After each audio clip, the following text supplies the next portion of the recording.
Welcome to the Climb! This is a show dedicated to helping singers, songwriters, and indie artists like you create leverage in the music business. That's what you're going to need moving forward. The good news is nobody's in your way, so you got to do it yourself. That's also the bad news. You got to do it yourself. And you're going to need leverage. You're going to need to prove to people that you have a track record, that you can write songs, that you're serious about writing your songs and making those demos, that you're serious about being an artist, and you have a business that's going. That's where people are going to perk up and you're going to get to the next level. That's why we called it the Climb, C.L.I.M.B, creating leverage in the music business. That's a Baxtronym if you haven't heard that before. What is a Baxtronym? It's like an acronym created by our good friend and co-host, Mr. Brent Baxter. Brent's an award-winning hit songwriter with cuts by Alan Jackson, Randy Travis, Lady Antebellum, Joe Nichols, and more.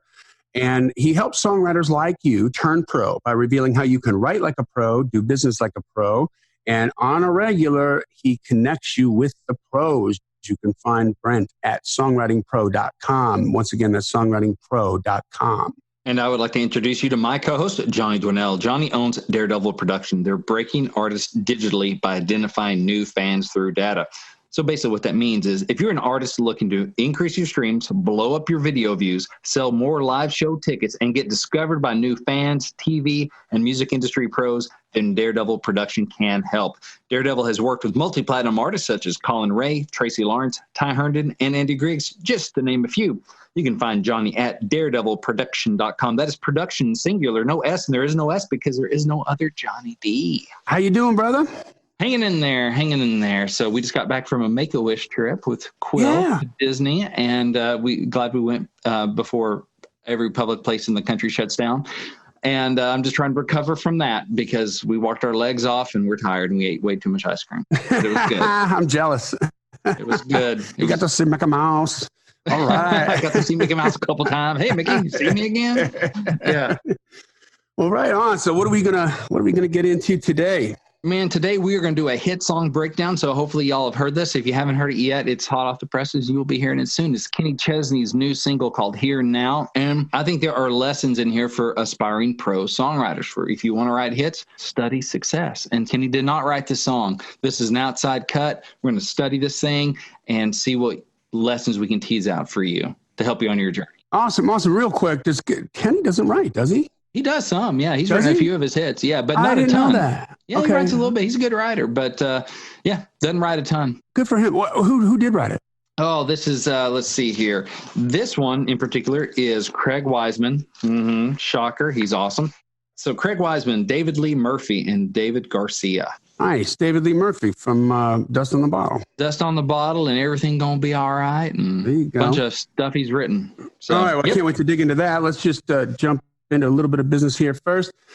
It's a digital world out there, but all of our Daredevil artists know that there's a very important role for physical media with today's independent musician. The digital royalty payments are so small, selling products like CD, vinyl, T-shirts, these things at gigs, even though they're not the normal mode of how people consume music anymore, if they still want that stuff at a live gig, and that's what's going to be an income generator. It's going to get you to the next town, going to get the gas in the tank. And I mean, literally in your tank, in the van, or whatever you're driving to the next gig, and also figuratively, get the gas in your tank, get you some food, get you some sustenance. That's right. Because, we love streaming. We wish people like Spotify would stop being jerks and would actually pay people, writers what they deserve. But streaming is where it's at, right? There's a lot of streaming, but it takes 3,000 streams to equal one CD sale, like at a live show. That's a lot of streams to equal one sale. So we believe that you are leaving money on the table when you don't have merch on the table. Thankfully, our friends at Disc Makers are the place to go for your disc and other physical media, including vinyl, USB drives, and even T-shirts. You can find them online at discmakers.com. That is DISCmakers.com, or you can give them a call at 800-468-9353.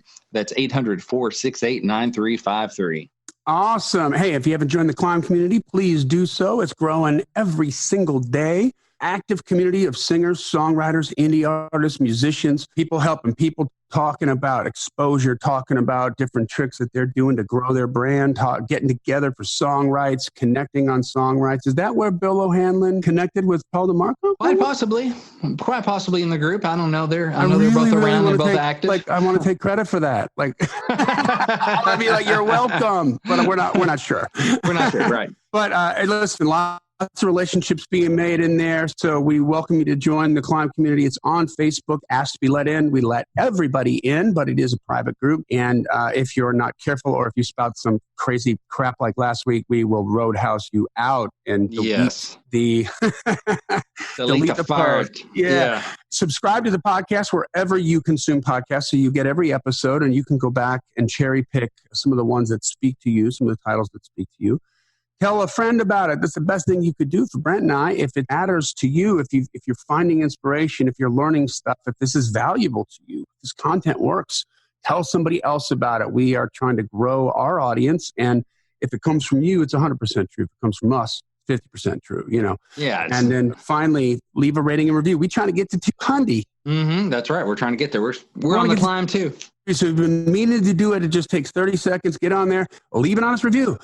We hope it's a 5-star, but we've also read the 1 stars and the 2 stars and the people who despise us. That's right. We read that too, just to keep it real. That's right. And speaking of the C.L.I.M.B community, I always try to share a couple new heights from our members. And so I just want to share a couple of those, let you know that we're not the only ones in that community. So Taylor C. Hughes Hubert, I guess, announced on here, getting ready to announce some big news. Y'all stay tuned. My single Good Taste is coming. So she posted that in the C.L.I.M B community. Every Wednesday we do the New Heights segment, so you can share your wins with the community. And we got a bunch on here. I'm just cherry picking a couple. Paul DeMarco, speaking to him, said, well, I'm proper made up because Blackwater Lake, who he's written with and produced, scored a support slot for the mighty Leonard Skinner at the Arizona Bike Week on April 4th. He goes, I can't believe my songs that I've had a part in writing will be played on the same stage just before Skinner goes on. That's awesome. That's killer. Yeah. That's killer. I love that. Good it's that fun stuff as a writer. Thankfully, I had a bunch of cuts, but even like independent cuts where they might cover one of my songs and then cover a Merle Haggard song. And you're like, wow. Even though this thing will go plywood sales, it's like, I'm on the record with so-and-so. Or, your song gets played on the same stage as somebody else. Or, of course, if you're on a big record, that's always great. But it's like all these little things that are just like somewhat associated with like, my song's going to get played right before Skinner plays like Freebird on the same stage. That's awesome. Phenomenal.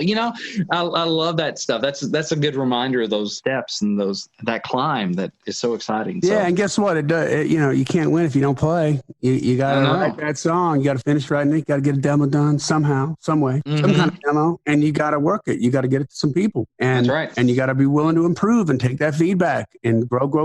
It's not about the first 3 songs. See how they do, and then I'm going to decide if I'm serious about this. Right. You got that itch to scratch, then scratch it. That's right. All right, where are we at? Let's break down a song. All right, so Kenny Chesney's new single, which we mentioned, is written by Craig Wiseman, David Garcia, and David Lee Murphy. So 3 hit songwriters. And we're just going to dive into this and see what we can learn from this. And so I believe we can play about 30 seconds of this. So we're going to play just a hair of this, and we're just going to kind of break it down for you. So you're going to start in right on the verse and leave out I'm going to start on the beginning here, just because I'm going to make a little point of that. Okay. And we're just going to play it here, and hopefully you will be able to hear it all right on your end. Let's see here. If not, it's going to be awkward.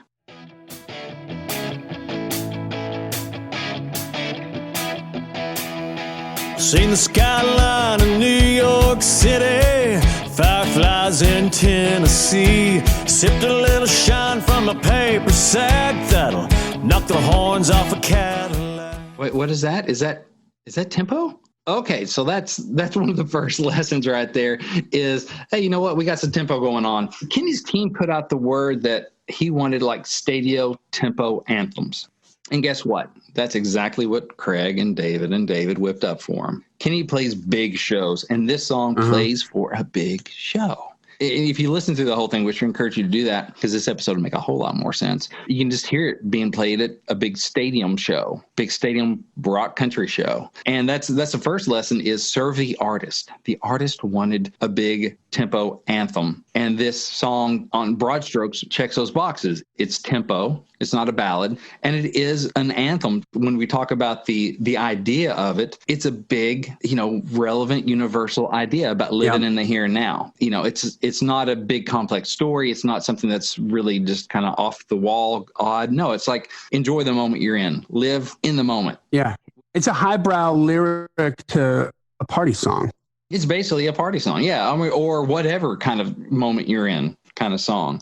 It's not about drinking or anything, but it's just about when you are in the moment here and now at that stadium show watching Kenny Chesney, you're jumping up and down because it's a tempo song and we are here and now. We're having a blast. It's all about now. Oh, yeah. And that's one thing I love about it. Okay, so the first thing is serve the artist. That's what they were looking for. We all got word. He's looking for big stadium anthems. And guess what? Oh, wow. That's first single. Okay, there we go. So give the artist what they're asking for. Yeah. Right? That helps.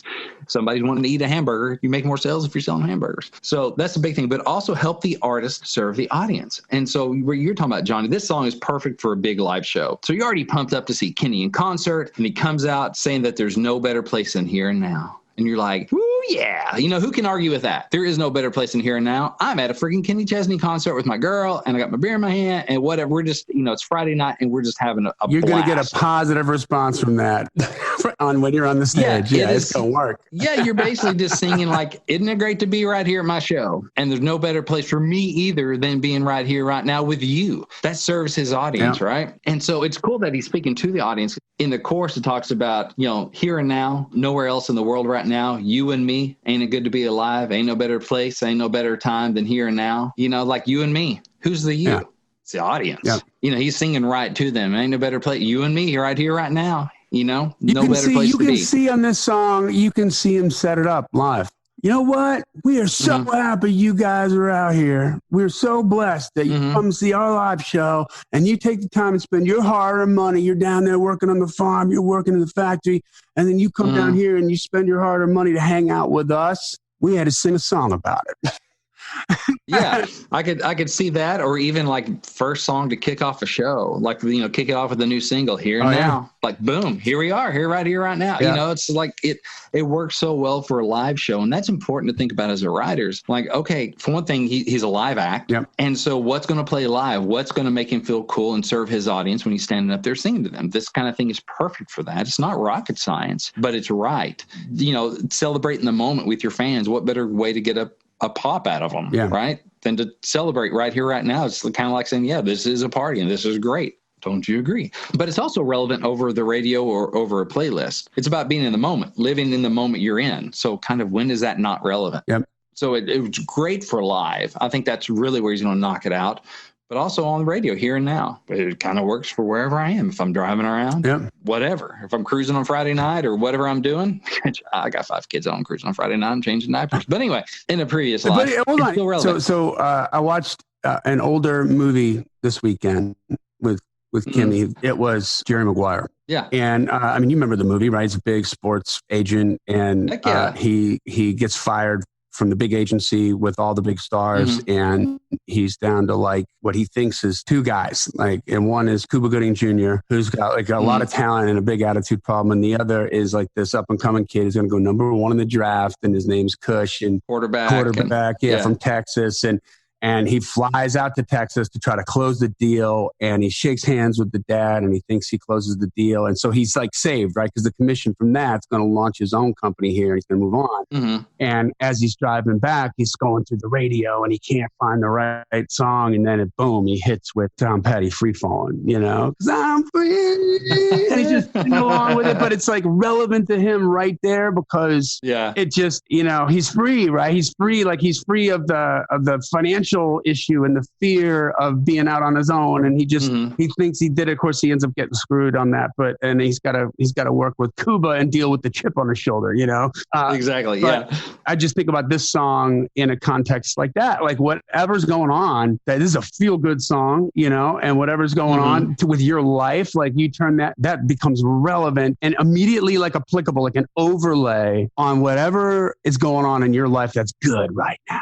Like your first date. You leave, or your band just got that gig that you wanted, or you just got that promotion at work, or it's Friday, or you just need Or you just need a reminder that, you know what, I'm chasing these 5 kids around, but this is awesome. This is it. This is the good stuff right here. This is here now. There's nothing better than right here, right now with these kids. Because the thing is, it's a universal idea, right? So who does this not kind of relate to? And it's a simple idea that's presented simply. So you don't have to pay close attention to a big story. There's nothing really tricky here. I mean, there's really intricate, good lyrical work, but it's all easily digestible. It's easy to get. There's a couple whopper lyric lines in here that I've freaking loved. There's some great ones, but you get it. Yeah. Right. You know, it's not like what?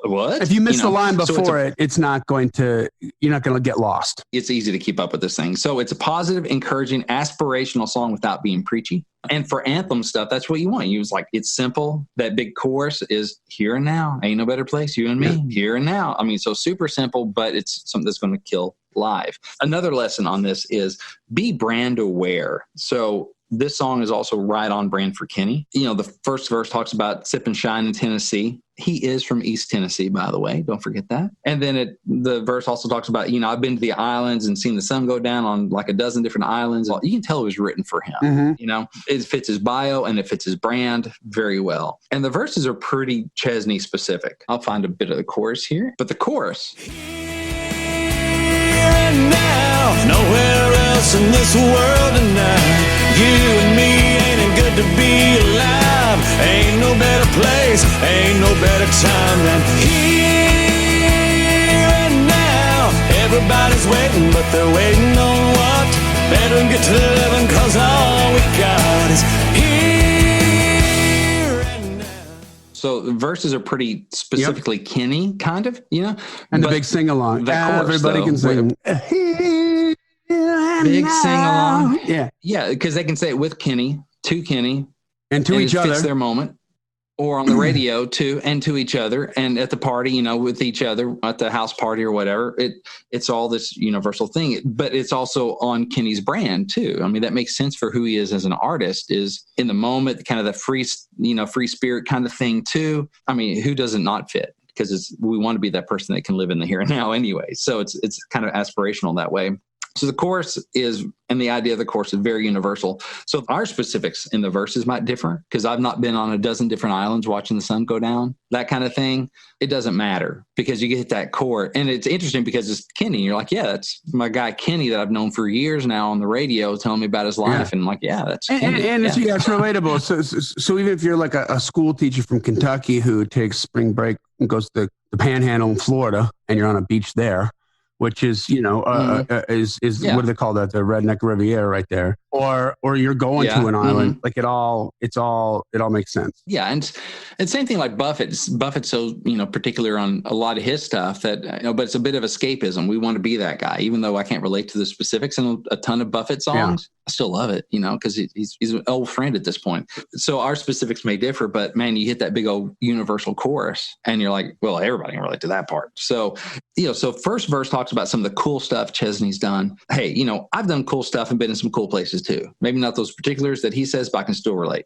The second verse talks about some of the places that didn't quite fit and the times that weren't so happy. And I can relate to that too. So it's interesting too. I want to point out each verse addresses a different part of the theme. So the good and bad aren't all mixed in together in both verses. So like verse 1 takes the good stuff. Like, hey, I've been seeing the skyline in New York City and I've been on a dozen different islands. Why don't you read the first verse? Yeah. It says, I've seen the skyline in New York City, fireflies in Tennessee, sipped a little shine from a paper sack that'll knock the horns off a Cadillac. Great line. So great. So great. I must have sat on a dozen islands. I've watched the sun sink into the sea. Been there, done that, got the T-shirt and the hat. But my favorite place to be is here and now. So a lot of imagery in there, a lot of fresh imagery. I mean, yeah, sip, you know, fireflies, whatever, sip a little shine. Yeah. But it's from a paper sack. So this is a little fresher. And then that'll knock the horns off a Cadillac. Completely fresh. So good, yeah. Boss Hog. So good. Big and little Enos Burdett. The minute I heard that, I was like, from yeah. With their Cadillac, like, God, so good. Yeah. Knock the horns off a Cadillac. It's so good. So Knock good. the horns off a Cadillac. And so good. Anyway, so that's all like positive stuff, right? It's been there, done that, got the T-shirt and the hat. These are all good things. And then the second verse, I'll read this for you. Think I fell in love for the first time with the Gulf of Mexico. Thought I found a true love in Malibu, but that water was a little too cold. Yeah, I left a few tears in the rear view, one or two that were hard to forget. Why do you think we call the present? Because there ain't no better gift. Why do you think we call the present the present? It's so good. Because there ain't no better gift. So good. Yeah. And so this verse tackles some of the not as good places, not as good times, right? Thought I found true love in Malibu, but the water was a little too cold. Yeah. Left some tears in the rear view. So it's like, hey, not everything like in the first verse was all good. There's some bad stuff. It's a mixed bag. But why do you think we call the present? Because there's nothing better than right now. We all got some heartache behind us. And so since the verses tackle kind of different aspects of this theme, it keeps it fresh. It's not just more of the same in the second verse. It moves. And so it's still able to address a theme, but it's not the same all the way throughout. It keeps it fresh, keeps it a little more interesting, right? Plus the bridge.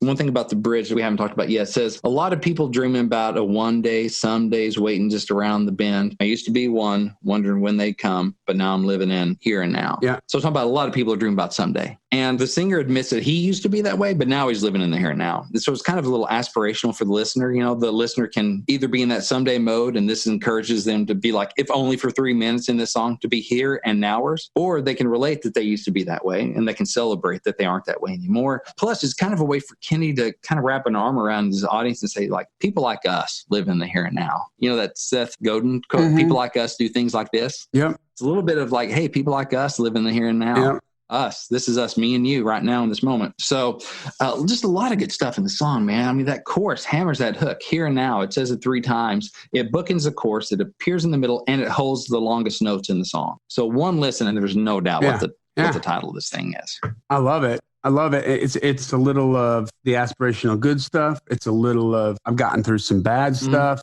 And then it's a little of you can do it too, because I changed my mindset, right? It's a mindset song.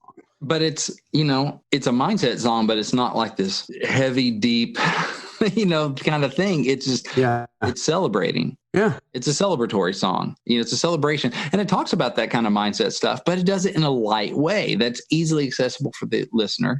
It's not a big, heavy thing, but it's still talking about that stuff. I think you can be simple without being simplistic. I think this is one of the songs that's it's simple, but it's not simplistic. I mean, you have lines in there like knock the horns off a Cadillac. And there's so much like just little lyrical play in here. Let's see here. Looking at the second verse.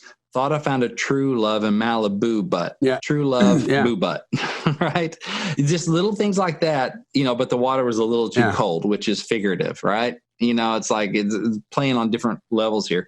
I left a few tears in the rear view. So tears, rear, few, view, like there's similar sounds going on in these lines. And then of course the great line, why do you think we call the present? Because there ain't no better gift than here and now. That's a great big thought. It's also set up, like, right? I just was thinking about lyrically, it's framed because there's that word play going on in the 2 lines before it with the vowel plays, right? With the similar sounds. And then they drop the bomb, right? Why do you think they call the present? And you're like, and there's no word play going on there. It's not scheming the first 2 lines. It's set up. It's teed up with those first 2 lines. It's got the smooth groove, and all of a sudden, bam! Why do you think they call the present? Lyrically, it smacks you across the face, and sonically, like linguistically, you're not fatigued by the word scheme, right? Like if you did the same word scheme in the 3rd line, you might be a little fatigued on it if they tried to set up the word scheme to match that bomb line, right? Why do they think they call the present? So that's interesting, right? Yeah, it's framed out. Yeah. And why do you think we call the present? Because there ain't no better gift than here and now. So it flows right into that chorus. So there's so much good stuff going on in this song. And, you may love Chesney, you may hate him, but this is built for him. It's on brand. He obviously loves it. His fans are going to love it. And you have to respect that. Like, it's not rocket surgery. It's not brain science, right? But man, it's right. It's cool. It's right. And there's a lot of good craft in here. And another thing, this song is 2 minutes and 50 seconds. That's like a CCR song, man. It's right minutes. Up in your face and it's gone. And then you're like, I missed that. And it's gone. Like already you're like, I want to hear that again. Yeah. Songs are trending a little shorter. And so it's like, wow, now that got 2 verses, 3 choruses, and a bridge in there in 2:50. They're not playing around. It's tight. First of all, tempo. And a guitar solo. I think like an 8-bar is an 8-bar guitar solo. I think it's not a 4-bar. Yeah, I'm not sure how long, but it's like an 8-bar, like a healthy guitar solo in there. Yes, you noticed there was a guitar there. Of course I did. Yeah, that's what I want. Yeah, exactly. So it has all the stuff, but man, it gets it in under 3 minutes, which is great for radio, great for just everything these days. Short attention span. Like I said, songs are trending a little bit shorter. So if your songs are pushing 4 minutes, well, they better have a really good reason to be that long. You better make it really worth our time. Yeah, man. Because we just don't have the attention span much anymore. In this. And some people like turn their nose up at it, right? Because it's pop country and they don't like it or whatever. But like, as if it was easy to do, I think. As if it was lowbrow. This was not easy to do. You know what I mean? Like it's not, this isn't God Bless the Broken Road. And, no, it's not. But to me, they're two different animals. You know what I mean? Serving different purposes. Exactly. Yeah. And still, I think whenever I hear a songwriter or an artist poo-poo the pop country kind of thing, I'm not a fan of Kenny Chesney. I'll tell you that right now. But there's a couple songs that just, this is a great one. Like you just turned me on to this today. Like this song, because I was like, oh, why don't I know that song? It's like, and I'm like, is this new single? You're like, yeah, it's brand new. I'm like, oh, okay, that's why. Yeah, I haven't heard it yet. But like American Kids, like that is in my playlist right next to Dokken and Lynch Mob and Van Halen. And it is because it's just a killer song, and it's just a really great. It's just so well written that it's in my regular rotation. And I think that the art of this and the simplicity of this is it's so easy for musicians and for writers to be like, well, because it's not as sophisticated and as deep as God Bless the Broken Road or something along that line, it's worth less. But it's like, man, let's see you do one, like this is tricky. It is because that's a great point, Johnny, because I got the memo. Kenny's looking for tempo stadium anthems. Okay. I don't really have a lot of those in my catalog. Yeah. Not much in the way of that kind of thing. And how come I'm not sitting on a stack of those? It's sneaky because if, you throw out the idea of here and now is the best place to be. I'm like, duh, obviously. I mean, like, what is there to that? But the way these dudes wrote this, it's so Kenny, it's so right down the middle, but well done. Yeah. Well done. So much, that knock the horns off a Cadillac. I've never heard that in a song before. I haven't either. And I can't, and it's unforgettable. It's like, that's great. So there's still really good craft in there and it feels good and it moves. And you can bet they wrote this in Kenny's vocal wheelhouse as well. And you can just about bet that they got the same memo you got and then they went and wrote it. But this is what they wrote. And how come I didn't? Like, I could write that. And so that's the thing. It's making choices and making, the right choices. Do I have the skill to write this lyric? Yeah. Now, knock the horns off Cadillac. That's a bar setter line. But I have the skill to write this lyric. Yeah. There's like here and now, nowhere else in the world right now. You and me ain't good to be alive. No better place, no better time than here and now. Okay. Yeah. I can write that. Then how come I didn't? I don't naturally think in those ways. Yeah. And I'll tell you what, here's the difference. It's the intention, right? It's the awareness of intention in good art.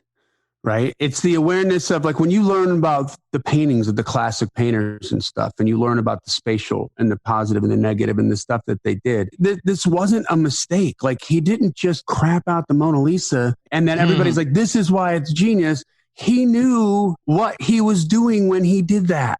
It's the craft, right? And the craft comes with intention and forethought. That's why we do Song Title Challenge, right? Like we're putting intention into the title and into the concept before you start to write the lyrics. I'll give you another example. And I always thought this was interesting, but I remember watching an interview with Def Leppard, and the intention was from High and Dry record, which was their second record. And they had a real big hit off of that with Bringing on the Heartbreak. That was in regular rotation on MTV. The first record, Coming to America, they had like a small audience. They might have sold like 60,000 copies. That first record, the people from England snubbed their nose at them because they thought they were pandering to America. The album was called Coming to America. And they're like, well, after what about us? You're British, And so a lot of people didn't like that. And then the second one, they have Bringing on the Heartbreak. And that one sold about 280,000 copies. And then they go to work on Pyromania, which changed the world. But the intention on the arrangements was fascinating. And there's interviews with like Joe Elliott talking about the drum fills. First of all, what was the intention? This is going to be our big record. This has to be our big record. It's number 3, right? Otherwise, we're not going to last too much longer on this label. So we are going to be doing stadiums. Now, they did some stadium tours as opening acts for Bringing on the Heartbreak. Mm-hmm. But if they're going to be doing stadiums, and if you've ever, just think about going to a concert in a stadium. Like, I much prefer going to Alpine Valley outdoor and that big venue than going to an arena, because the arenas were so reflective. It was hard to hear. It's not as clean as in an outdoor shed, sonically speaking. And I'm a musician. Like, I want to hear what the guitar players are doing. I want to hear that right hand. I don't want it to just get lost in the party song chorus, right? But they were talking about drum fills. And they're like, okay, so we simplified the drum fills on this record. And they called it the Beatles drum fills, bop, bop, bop, or beep, beep, beep, beep. Yeah. Right. And I have used and overused and reused and worn that out in the studio when I'm working with artists and bands. Like when I go to do a demo or I'm working with pro studio guys, like I don't have to tell them because they already know. They know exactly how to deliver that, and they already understand the intention behind it. It's a regular thing. But with the band, like typically drummers doing 2-bar or 4-bar drum fills into the chorus. And it's like, no. Let's just make this like 1 bar or 2 bars, do da da da da chill and now, But the intention is they're going to be in an arena, and that's going to translate better than the big,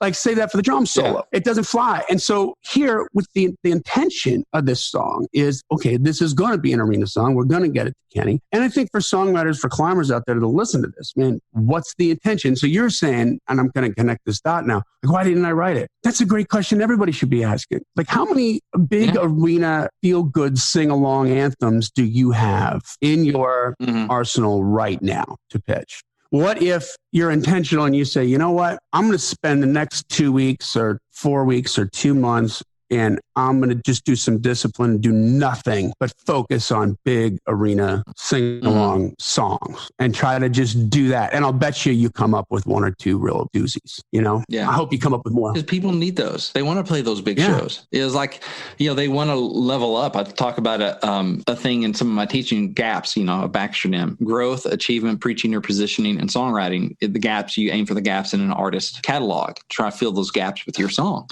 And for, maybe not so much for Chesney is this a growth or achievement song, but for artists coming up that are trying to get to that arena thing, this could be like, I need that one. That kid's going to play huge in a live show arena to fill that space. I need that. Yes. So you're going to aim for their growth and going, they're on the upper trajectory and they're going to be playing these big things. We're going to give them something that rocks for that. Because if they're smart, they're going to be thinking, I need to reach the person in the back row. Maybe my sensitive ballads haven't done that. So it's funny just looking at going, oh yeah, that's right there. Yeah, and it's not by accident, is what I'm saying.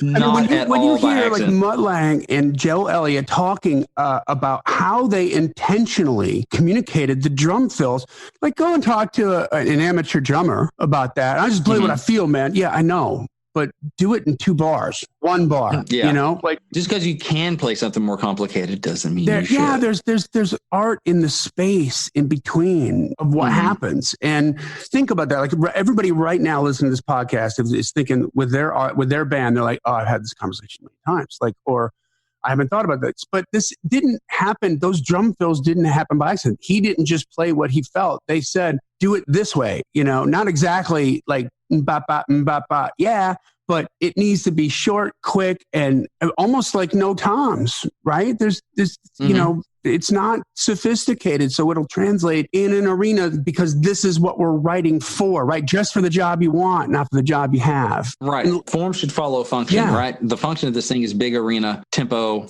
anthem. Yeah. So they built it for that. Now, if just like, hey, I'm going to be racing, in the Daytona 500, I'm going to build my car differently than if I'm going to swamp stock or a monster truck pull or something. I'm going to build it differently for the different purpose it's serving. Yes. I mean, okay, so like on a promotion level, I don't want to get too far off the writing here, but Alora's first tour that we put her on was with this band called Texas Hippie Coalition. Alora's got anthemic rock, cool, it's rock and roll, Texas Hippie Coalition like much heavier, right? I mean, the lead singer's this big, huge biker dude with a massive beard. THC, Texas Hippie Coalition, do all the math, okay? Their audience is all bikers.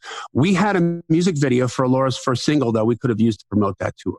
But it would have worked against us on that tour. It was important she went on that tour because it was her first tour and we wanted to get her out there. But we did a much heavier mashup of Billie Eilish's Bad Guy with Seven Nation Army. And the video we shot was a strobe light, dark, like really crazy red, blue lights. Like it was heavier because that was going to be received better by people who were also going to want to buy a ticket to see Texas Hippie Coalition. So know the audience, right? Sometimes you got to call an audible. That was an audible.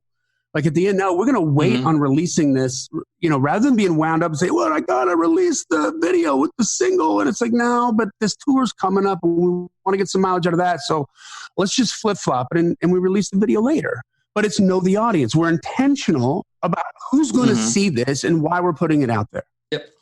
So I think we've probably buttoned that song up pretty well. So I hope that's been helpful for you, climbers. Listen, if you want to write songs that artists want to sing, like Chesney wants to sing this, that fans want to hear, like his fans are going to eat this up, and that radio wants to play, and they're going to play this, I have a great workshop for you. It's called Song Ideas, From Blank Page to Finished Lyric. And it's available right now in the Songwriting Pro store. So it's a pre-recorded workshop. So it's a video. You can go get instant access to it whenever you're listening to this. So the course is designed to take you from a blank page to a new song idea, to a fully developed concept, to a finished lyric. So you'll learn a repeatable process that you can use to discover and develop strong song ideas again and again and again. And you'll also learn how to frame and focus those ideas for maximum commercial impact and appeal. So just like we've been breaking down this Kenny Chesney thing, we're going to help you build up a song along the same lines, not to write that same song that Kenny just released, but to learn how to think about who's my audience, who's my artist, who's my lane, how do I serve that artist, how do I serve their audience, how do I build this thing for maximum impact and appeal. So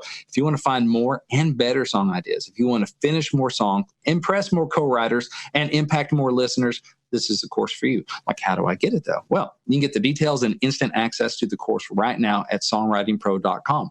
Just click the store link under the resources tab and look for Song Ideas Video Workshop. Of course, you can also stay in touch with Songwriting Pro by downloading my free ebook, which is Think Like a Pro Songwriter. You can get that also at songwritingpro.com. It's at the link right in the top toolbar. It says, free gift, or you can go to giftfrombrent.com. So a lot of places. There you go. All right, guys. So that's what we got going on. Well, that's killer. Yeah. And one final note on this. Like we've talked before about because it's art and you can have multiple versions of songs, like editors have multiple cuts of their movies and take some of your songs that are maybe, low, slow tempo, ballady type stuff and just put some tempo to them to see what happens. Right. And focus on that big tempo arena anthem thing for 2 weeks and see how it turns out. I mean, what's the worst that could happen? What if you become like the go-to guy for up-tempo stuff? I mean, the go-to girl for up-tempo killer anthemic songs. I mean, it's just there's so many people that aren't doing it. Almost every artist could use one of these. It just it's seems in so demand. Simple. It's what they want, and they'll pay you like $1 million to do it.